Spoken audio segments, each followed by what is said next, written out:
Hello students, in this video we will discuss exercise 2.6. Your solve the following equation. You have to solve these equations. How you will solve these equations? First of all, you will have to make this equation a linear equation. So how we will make this equation a linear? First of all, we will multiply it. We will cross multiply it. All right. हम इसको क्या करेंगे बेटा, cross multiply करेंगे 3x को. So what does it become? It will become 8x minus 3. जो 3x है divide में पड़ा हुआ 8x माइनस 3 के, तो जब इसकी साइड चेंज होगी it will convert into multiply. All right. And 8x minus 3 will remain the same. 2 into 3 is 6, so 6x. All right. अब हम क्या करेंगे, ये हमारी स्टैंडर्ड फॉर्म में बन गया. अब हम इसको क्या करेंगे कि जो वेरिएबल वाली टर्म्स हैं, वेरिएबल वाली टर्म्स कौन सी हैं, 8x और 6x है, इसको हम रखेंगे लेफ्ट हैंड साइड पे. 8x तो ऑलरेडी आपकी कौन सी साइड पे है, लेफ्ट हैंड साइड पे है, तो हम 6x की साइड चेंज करेंगे. जब 6x टर्म की साइड चेंज होगी इट विल बिकम नेगेटिव. सो ये हो गया माइनस 6x.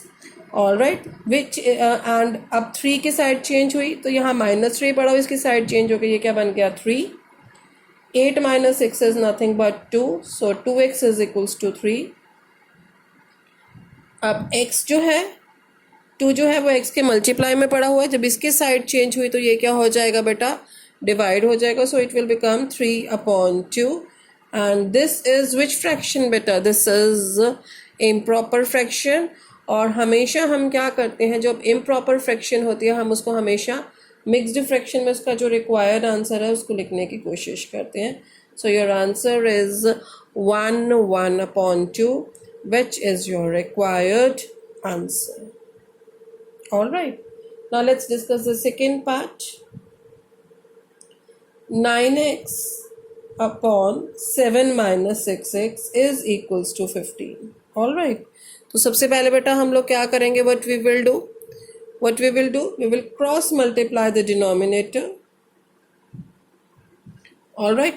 तो 15 के साथ अब यहाँ 2 टर्म्स है, so we will use bracket over here. क्योंकि अगर हम ब्रैकेट यहाँ, सपोज मैं यहाँ ब्रैकेट नहीं यूज करती तो ये जो 15 है वो सिर्फ 7 के साथ मल्टीप्लाई होगा, बट ये दोनों टर्म्स के साथ मल्टीप्लाई होना इसका नेसेसरी है. The rule is this. So 15 7 the 105, 15 6 the 90. So 90x बन गया बेटा आपका यहाँ पे. Now we will take the variable terms. This is a variable term on the left hand side. So 90 यहाँ नेगेटिव था, यहाँ आके क्या हो जाएगा positive. All right. Is equals to 105. 90 plus 9 is 99x. Is equals to 105. This implies x is equals to 105 upon 99. दोनों 3 के table पे जा रहे हैं. 35 upon 33. This implies x की वैल्यू अब आपके पास कितनी आ गई, 35 upon 33. And this is your required answer. Yes students, now let's discuss question number 3. z upon z plus 15 is equals to 4/9. All right. तो इस केस में हम क्या करेंगे, we will do the cross multiplication from both the side. हम denominator को सबसे पहले हम क्या कर रहे हैं, फिनिश कर रहे हैं फ्रॉम द टर्म. सो 9 को, ये 9 उधर जाके मल्टीप्लाई हो जाएगा, 9z बन गया. और यहाँ पे जो 4 के साथ क्या टर्म आ जाएगी complete, z plus 15. All right. ये पूरा इधर चला गया और 9 उधर चला गया. Now next step, we will open the bracket. 4 into z is 4z. Plus का साइन पड़ा हुआ है and 4 into 15 is 60. Now the next step is we will collect the variable term on the left hand side. Variable term हमारी कौन सी है, एक 4z है और एक 9z है. 9z तो ऑलरेडी लेफ्ट हैंड साइड पे, तुमने 4z को कहाँ लेके आना है, on the left hand side.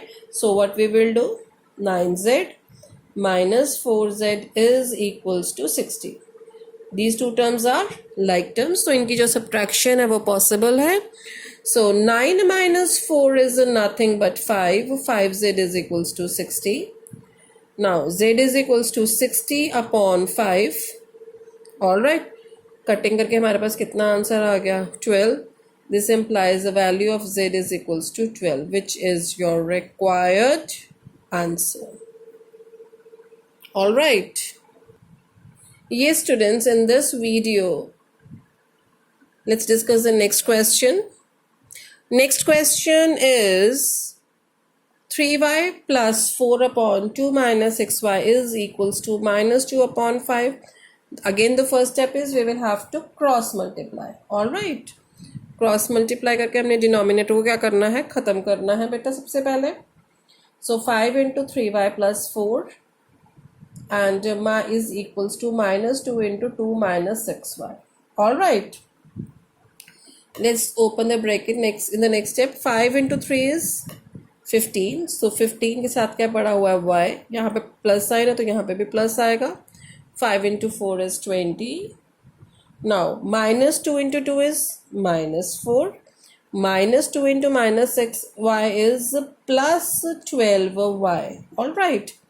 जब भी ब्रैकेट के बाहर नेगेटिव साइंस होते हैं ना बेटा, तो दोनों टर्म्स के साइंस क्या हो जाते हैं, चेंज हो जाते हैं.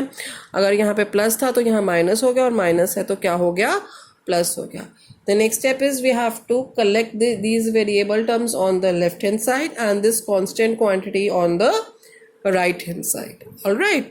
सो हमने चेंज करी. 12y यहाँ पॉजिटिव में पड़ा हुआ है, जब इसकी साइड चेंज होगी तो ये किस में हो जाएगा, माइनस में हो जाएगा. तो minus 12y. Minus 4 right hand side में था तो it will remain, the sign will remain the same. अब प्लस 20 है, जब इसकी साइड चेंज हुई तो ये किस में कन्वर्ट हो गया, माइनस 20 में. All right, so this implies 15 minus 12 is 3y. And minus 4 minus 20 is minus 24. All right. In the next step, ये जो 3 है, this is a multiple of y.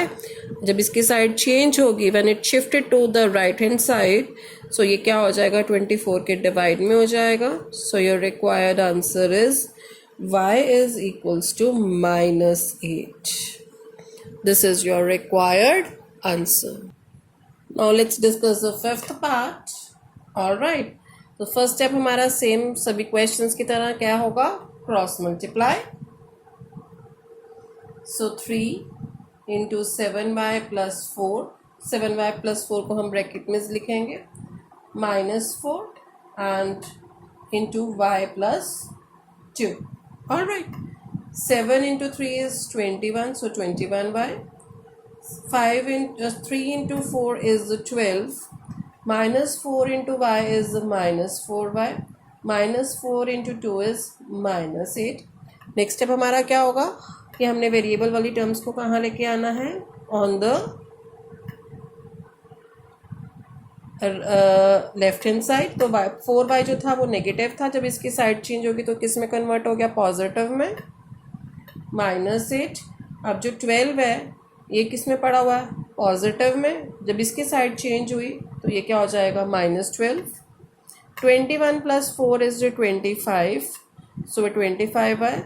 Minus 8 and minus 12 is minus 20. Now अब ये 25 जो है वो y के multiply में पड़ा, जब इसकी साइड चेंज होगी तो ये किस में हो जाएगा, डिवाइड में. Do the possible cutting, 4 upon 5. So your required answer is minus 4 upon 5. All right. Yes, students, let's discuss question number 6. The ages of Hari and Harry are in the ratio 5:7. It means you are given the ratio of present age of Hari and Harry. All right. वो जो हरी और Harry की जो present as है बेटा, उसकी आपको ratio given है, कितनी गिवन है, 5:7. Next part of the question is 4 years from now. It means 4 years के बाद. Alright. The ratio of their edges will be 3:4. 4 years के बाद उनकी जो एज है उसकी रेशियो कितनी गिवन है, 3:4 गिवन है. आप लोगों ने क्या फाइंड आउट करा, you will have to find their present ages. आपने हरी और हैरी की प्रेजेंट एज आप लोगों ने इवेलुएट करनी है. The question is clear. Now आपको सबसे पहले क्या गिवन है सॉल्यूशन में, since ratio of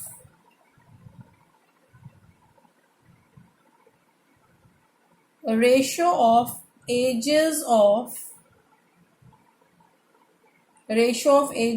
of Hari and Harry is, क्या गिवन है आपको, 5:7 गिवन है ना बच्चे। तो हम ले लेते हैं कि let the present as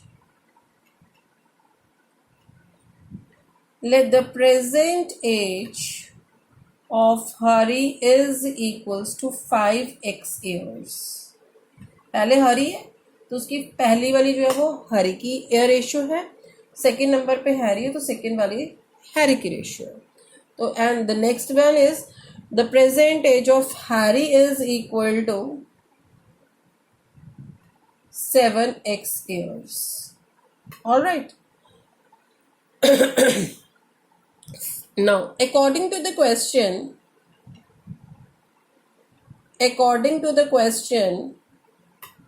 now see 4 years from now, 4 years के बाद अगर उनकी आज एज 5 years है, 4 year के बाद कितनी होगी, 5 + 4 कितना हो गया, 9 हो गया। तो अगर आज 5x years है तो 5x + 4, ऑल राइट। और हैरी की क्या हो जाएगी 4 years के बाद 7x + 4। उनकी एज की रेशियोज 4 years बाद कितनी है, 3:4 है। तो अगर आज हैरी की एज 5x years है, 4 years के बाद वो 5x + 4 हो जाएगी। और हैरी की आज अगर 7x है तो 4 year के बाद क्या हो जाएगी, 7x + 4 हो जाएगी। इनकी रेशियो आपको कितनी गिवन है स्टेटमेंट में, 3:4, so it can be written as 3/4। All right, now in the next step what you will do, you will cross multiply in order to find the value of x. So let's find cross multiply कर दिया, 4 को इधर ले गए और 7x + 4 को उधर ले गए। So 5 × 4 is 20x, 4 × 4 is 16, 7 × 3 is 21x and 3 × 4 is 12. Collecting the like term on the left hand side and the constant quantity is on the right hand side. So 20 - 21 is -x and 12 - 16 is -4. The value of x कितनी आ गई, negative negative दोनों तरफ से cancel हो गए। Now therefore present age of Hari is equal to 5x is equals to 5 × 4 is equals to 20 years, and the present age of Harry is equals to, क्या लिया था हमने, 7x। so the value of x हमने कितने निकाली, 4, 7 for the 28 years, and this is your required answer।